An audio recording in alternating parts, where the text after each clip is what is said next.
When I was a lad, I used to go around a lot with my granda. My granda was a great big fella. He was a bookie when it was kind of semi-legal. Every so often he would have to go down to the police station to bail out his runners.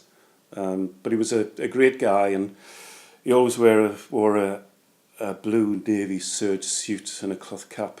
We used to come to Newcastle a lot, and especially on Sunday mornings. And he used to love to take me down to the quayside market, which happened every Sunday, as it still does. And I remember the smells of the places and the boats on the river and the number of people who used to go. There'd be thousands of people there every Sunday morning. I remember going for the first time and seeing the escapologist.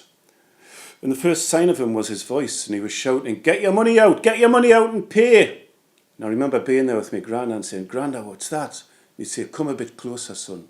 And we'd push our way through the crowd. And I remember seeing him. He was a little squat fella with nicks and bruises on his skin.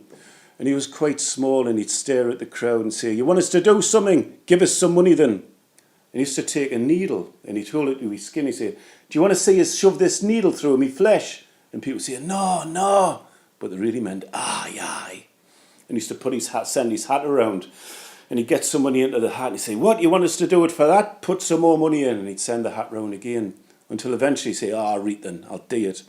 And he took the needle and stuck it through his flesh, and then showed it to us. I remember standing there as a little boy and looking at him and being terrified and fascinated.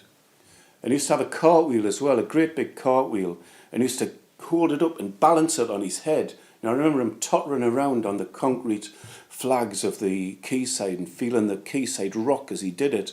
And then he'd hold it up, separate his arms, and there he was with a great big cartwheel on his head.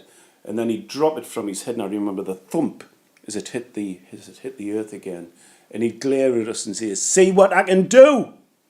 And he used to hit himself with metal bars. He used to wrap himself in chains and lock the chains and get out of them again. One person told me he saw him lock himself in chains and dive straight into the river and then come out again safe and sound. I never saw that. But it was a fascination to me. One Sunday morning after the market had closed, I saw him at a bus stop just sitting really sadly smoking a cigarette with his arm resting on his cartwheel, waiting for a bus to take his cartwheel home on a bus. The memory of that guy had stayed with me forever, and I still think about him. A few years later, when I'd grown up and I was a student, I went to Marrakesh. And in Marrakesh, in the market, you see people doing that kind of thing. You still do. You see escapologists and magicians and sorcerers, and people sticking needles into themselves, and people with 6-inch nails up their noses. And I thought, well, aye, Newcastle used to be like Marrakesh when I was a kid. It's not that long ago. And I've even used him as the basis of a novel. Years and years after I saw him first as a boy, as a grown man, I began to write a novel which I thought was going to be called The Fire Eaters. And right at the beginning, there's a guy on the quayside market who wants to stick needles into himself. And he's saying, pay, get your money out and pay.